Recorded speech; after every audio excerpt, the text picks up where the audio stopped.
आज हम श्रीमद् भागवतम के चौथे स्कंद के 11वें अध्याय के श्लोक संख्या 11 को पढ़ रहे हैं और उसको समझने की कोशिश की।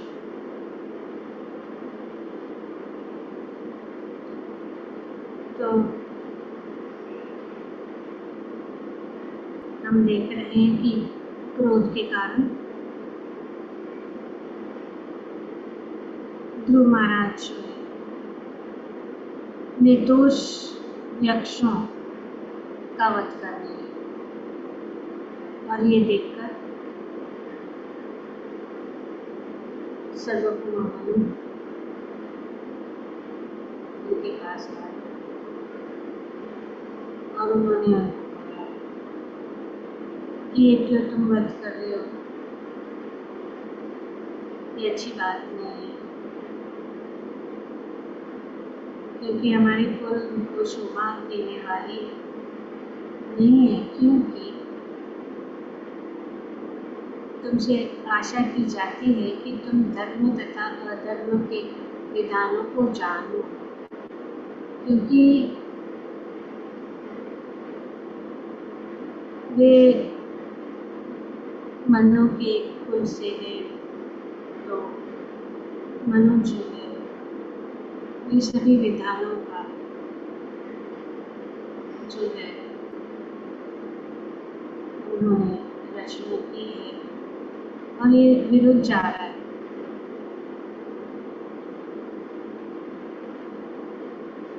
तो ये पुत्र, ये सिद्ध हो चुका है कि तुम अपने भाई के प्रति कितने वत्सल हो और यक्षों द्वारा उनके मारे जाने से तुम कितना संतप्त हो, किंतु जरा सोचो कि केवल एक यक्ष के अपराध के कारण तुमने कितने अन्य निर्दोष यक्षों का वध कर दिया। तो इस प्रकार से ये बिना कारण हिंसा ये नारकीय जीवन की ओर ले जाता है। आगे मनु कहते हैं कि मनुष्य को चाहिए कि वह शरीर को आत्मा न माने। बहुत महत्वपूर्ण बात यहाँ दो चीज बताया गया है जो पिछले श्लोक में चर्चा हो चुका हो, जिस श्लोक में बताया कि मनुष्य को चाहिए कि वह शरीर को आत्मा न माने और इस प्रकार पशुओं की भांति अन्यों का वध न करे।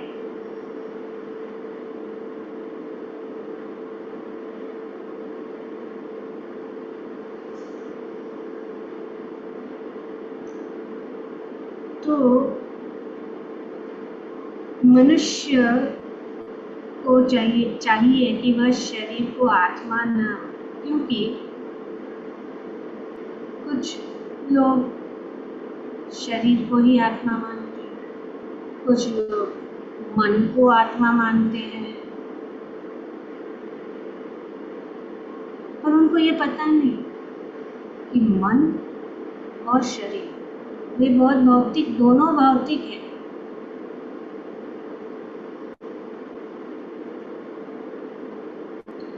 और जो शक्ति या जो फोर्स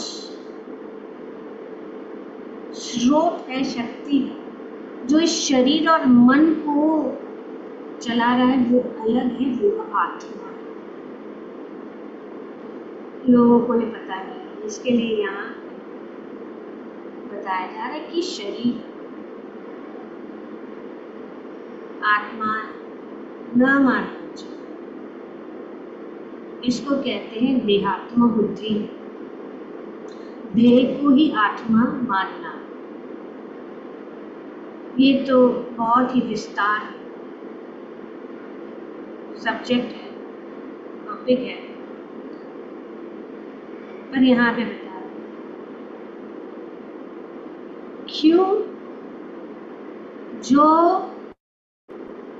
देहात्म बुद्धि वाला व्यक्ति है वो पशु के समान,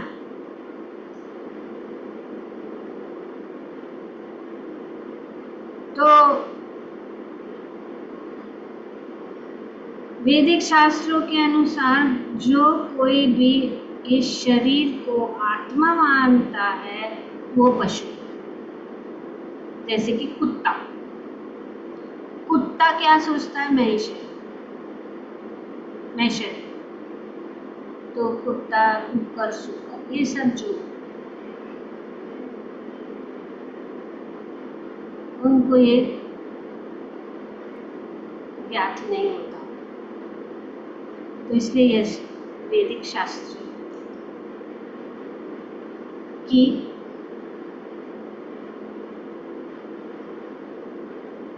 तुम पशुओं की भांति, तुम्हारा जो कार्य है ये पशुओं की भांति है, इसीलिए वध न करे। और भगवान के पथ का अनुसरण करने वाले साधु पुरुषों ने इससे विशेष रूप से वर्जित किया। बिना कारण किसी को कष्ट देना, बिना कारण किसी को मारना,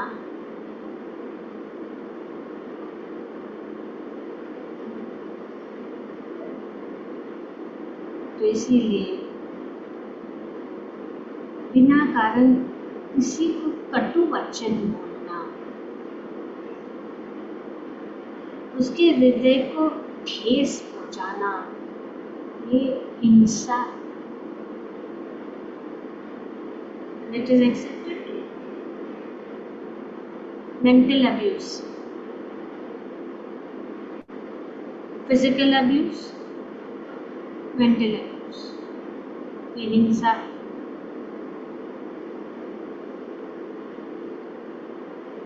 तो जो वैष्णव है, जो भक्त है, वो इसमें नहीं लगता, के लिए वर्जित है, इसीलिए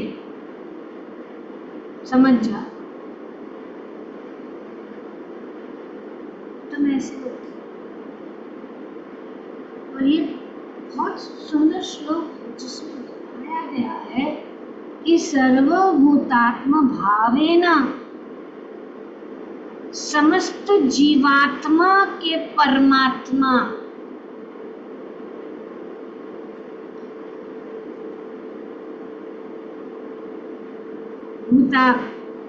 भूतावासम हरिम भवान,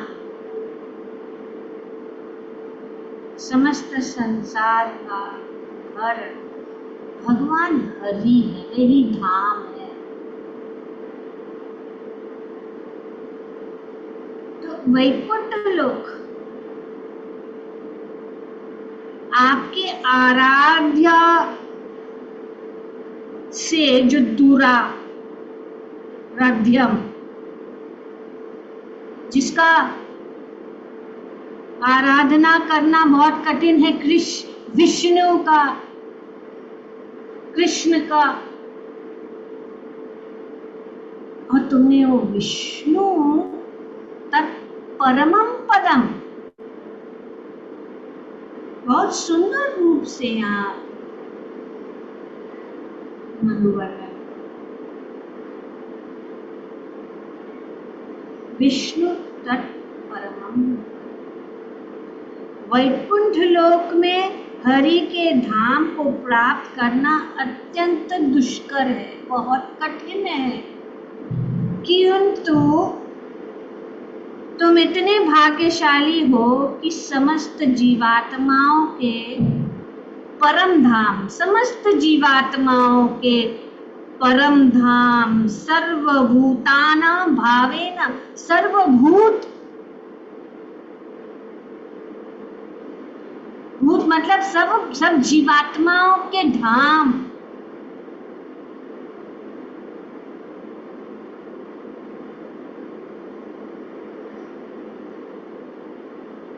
तो समस्त जीवात्माओं के परम धाम भगवान की पूजा द्वारा तुम्हारा उस धाम को जाना निश्चित हो चुका है, तो क्यों तुम इसको खोए? तो इसको मत करो। जिसने भक्ति या भगवान की शरण ग्रहण की है, भगवान की भक्ति के मार्ग में है, तो हमें इन चीजों से बचना है। काम, क्रोध, लोभ, मद, मत्सर, काम, क्योंकि ये नरक के 6 द्वार, गेट्स टू हेल।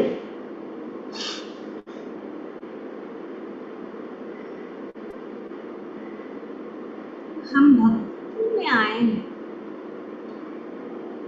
जो बहुत ही दुर्लभ है, बहुत ही कठिन है। इतने सब लोग ब्रह्मांडे भ्रमिते कौन भाग्यवान जीव, गुरु कृष्णा प्रसाद पाए भक्ति लता बीच।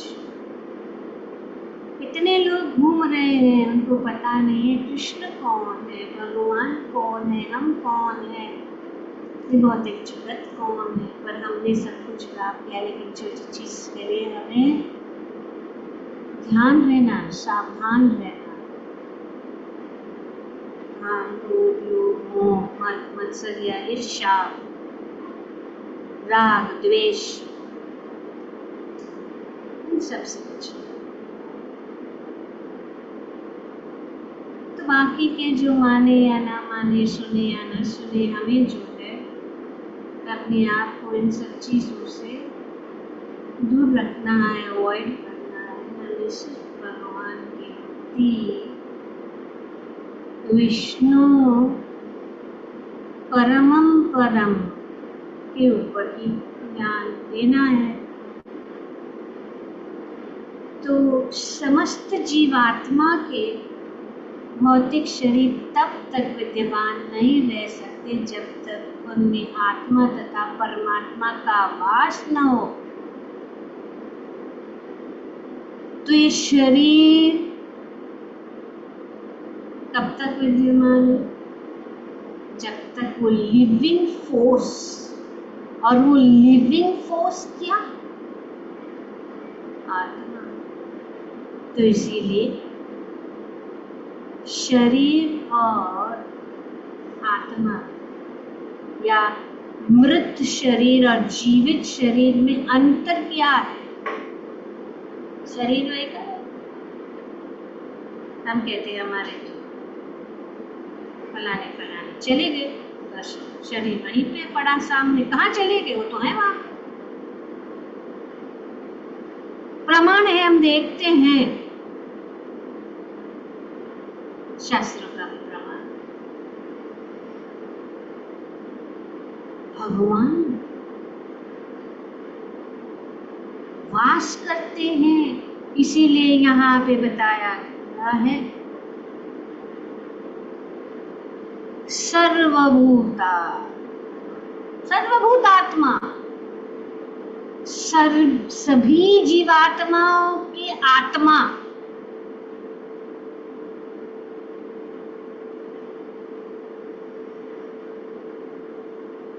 भगवान विष्णु परमात्मा के रूप में वास कर रहे हैं। जीवात्मा और परमात्मा, हर एक के शरीर में 2 आत्माएं, जीवात्मा है और परमात्मा है। आत्मा परमात्मा पर निर्भर है। जो परमाणु में भी उपस्थित है, हर एक कण कण में हम देखते हैं कि किस प्रकार से भगवान क्षीरोदाक्षाई विष्णु परमात्मा के रूप में हर एक कण में एंटर इनटू ईच एटम।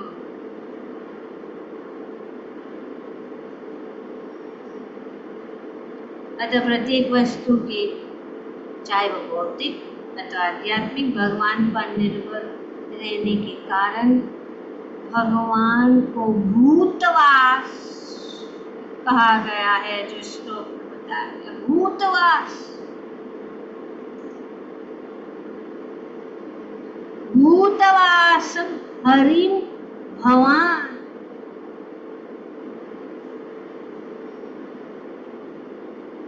समस्त संसार का घर हरि, आप भगवान है, भगवान विष्णु है।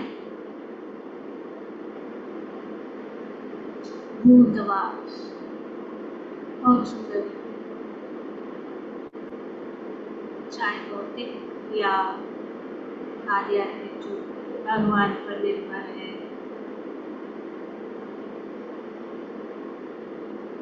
भगवद गीता में भगवान बताते, काम आविश्य च भूतानि धारयामि अहम ओजसा। भगवान सब कुछ धारण कर रहे हैं,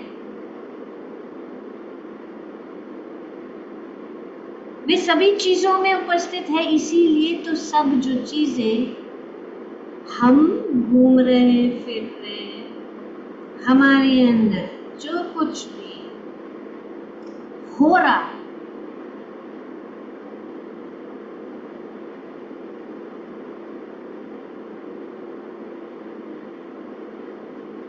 तो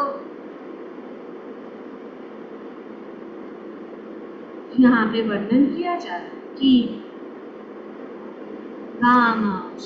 भूतानि धारयामि, आगे भगवान ने अहम वैश्वानरो भूत्वा प्राणिनं देहमाश्रित प्राणपान समायुक्त पचामि अन्न चतुर्विधम्। अगर जो कुछ भी है, भगवान हमारे शरीर में रहकर सब कार्य कर रहे, इसीलिए हम जो भी खाते हैं वो ही पचा रहे हैं। जठर अग्नि के रूप में हर एक के शरीर में, तो ये सब भगवद गीता में भगवान वर्णन करते हैं। तो जब मनु ये युद्ध बंद करने के लिए कहा, तो क्षत्रिय होने के नाते ध्रुव महाराज अपने पितामह मनु से तर्क कर सकते थे, किंतु ऐसा होने पर भी उन्हें यह सूचित किया गया है कि चूंकि प्रत्येक जीवात्मा भगवान का धाम है, जितने भी जीवात्मा है, जितने भी हम सब ये यहाँ पे उपस्थित हुए, हम सब जो भगवान के धाम है, चलते फिरते धाम है। ये शरीर में भगवान निवास कर रहे हैं, और जहाँ पे भगवान निवास करते हैं उसको धाम कहा जाता है। प्रत्येक जीवात्मा भगवान का धाम है। अंत मंदिर तुल्य होने से किसी भी जीव की व्यर्थ हत्या की अनुमति नहीं दी जाती है। अगर हम किसी को ठेस पहुंचा रहे, अगर हम किसी को मार रहे हैं, ये समझ लेना चाहिए कि ये भगवान के धाम के ऊपर हम आक्रमण कर रहे हैं। हर एक के जीव के हृदय में भगवान भूतावास, भगवान वास कर रहे, भगवान का धाम है, भगवान का घर है, वे निवास कर रहे हैं।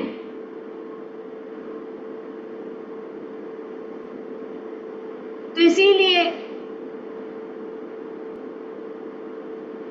हम इस शरीर को क्या करते हैं?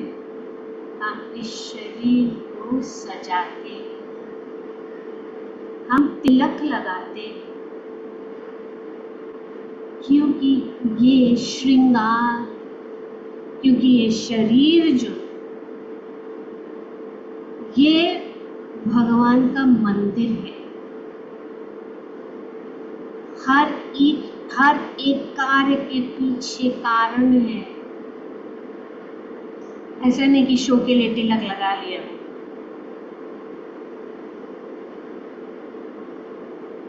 ऊर्ध्वपुंड,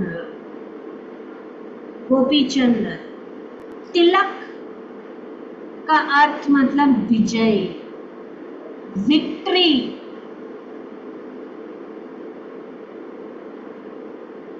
जिसने अपनी इंद्रियों को और भगवान को अपने हृदय में वास करते हुए माना है, वो अपने शरीर को इस प्रकार से तिलक से और वो तिलक लगाने से, इसीलिए हमेशा तिलक, भक्ति लता यूथ फोरम का यूनिफॉर्म है tilak. Without tilak you can't enter the room. पहले हम वहाँ पे तिलक रखते, अरे पता नहीं अभी कर रहे थे, कोई भी आ रहा है, दिस इज यूनिफॉर्म तिलक।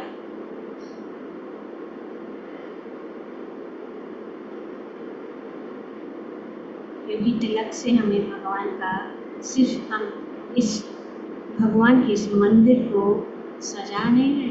और अगर हम ये गार्लेंड पहने तो ये हमारे शरीर के, ये गार्लेंड जो है भगवान से चढ़ाया हुआ जो ये फूल माला है, और ये शरीर के ऊपर जब हम डालते हैं तो भगवान की पुस्तक, भगवान की शक्ति, भगवान का दिव्य आशीर्वाद प्राप्त करने के लिए। ये नहीं कि ये मान है, जरूर मान तो है, लेकिन वक्त ऐसे नहीं। हमें भगवान के प्रसादी प्राप्त हुए और इस प्रसादी से हम शक्ति प्राप्त कर सकते हैं, जो भगवान के विषय में स्मरण कर सकते हैं। और तिलक पहनने से हम जो है पवित्र हो जाते हैं, सुरक्षित हो जाते हैं। बॉडी, उससे हमारा ही लाभ, हमारा लाभ तो होता है, लेकिन दूसरों का भी, जो दूसरे देखते हैं। जब हम वैष्णव तिलक ऊर्ध्व पुंड लगाते हैं, जब दूसरे देखते हैं तो उनका जो है भगवान का स्मरण हो जाता है। जिस प्रकार से हम लोक कल्याण कर रहे हैं, लोक कल्याण इनडायरेक्टली हो रहा है। क्योंकि जब देखते हैं ना तिलक तो लोग इमीडिएटली सोचते हैं कि ये तो धार्मिक व्यक्ति है, उसको प्रणाम करो, हरे कृष्णा बोलो या हरि ओम बोलो या जो भी बोलो, बोल अपने आप आ जाए। Good morning, good evening, how are you doing? पहले हरे कृष्ण, कैसे?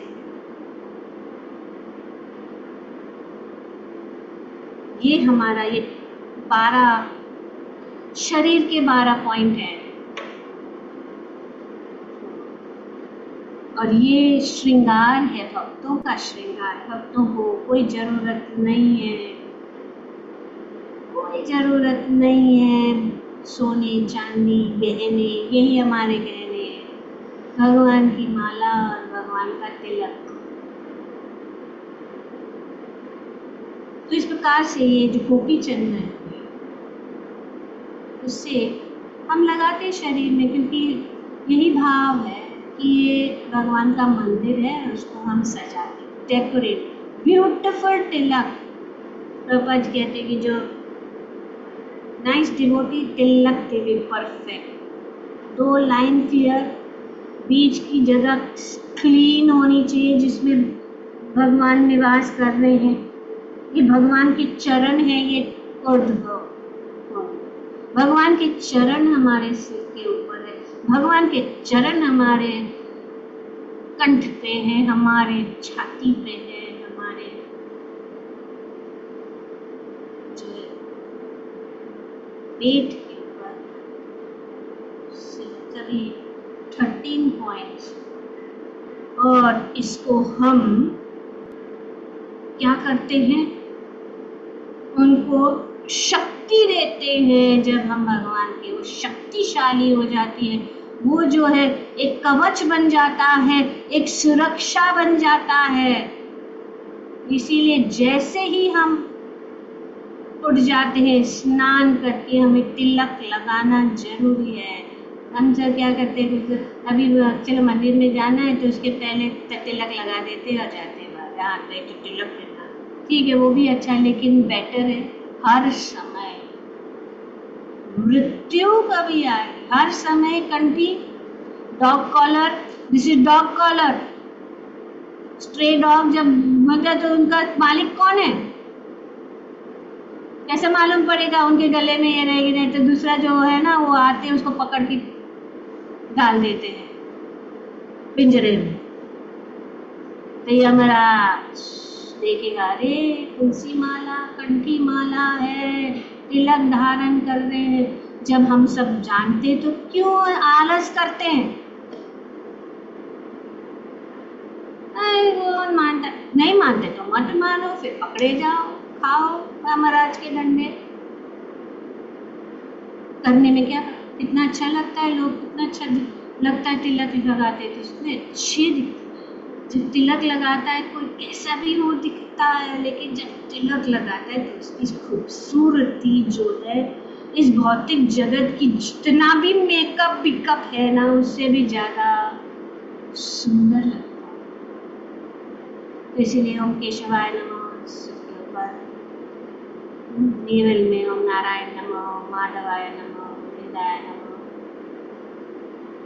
विष्णुवे नमः, ओम मधुसूदनाय नमः, ओम त्रिविक्रमनाय नमः, ओम वामनाय नमः, ओम श्रीधराय नमः, ऋषिकेशाय नमः, ओम पद्मनाभाय नमः, ओम दामोदराय नमः। प्रकार से 12 पॉइंट है। इससे हम जो है अपने आप को सुरक्षित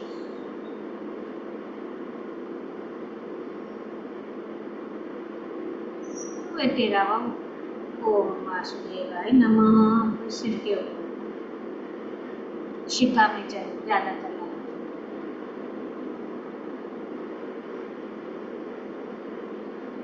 तो इसलिए यहाँ पे बताया गया है, क्यों?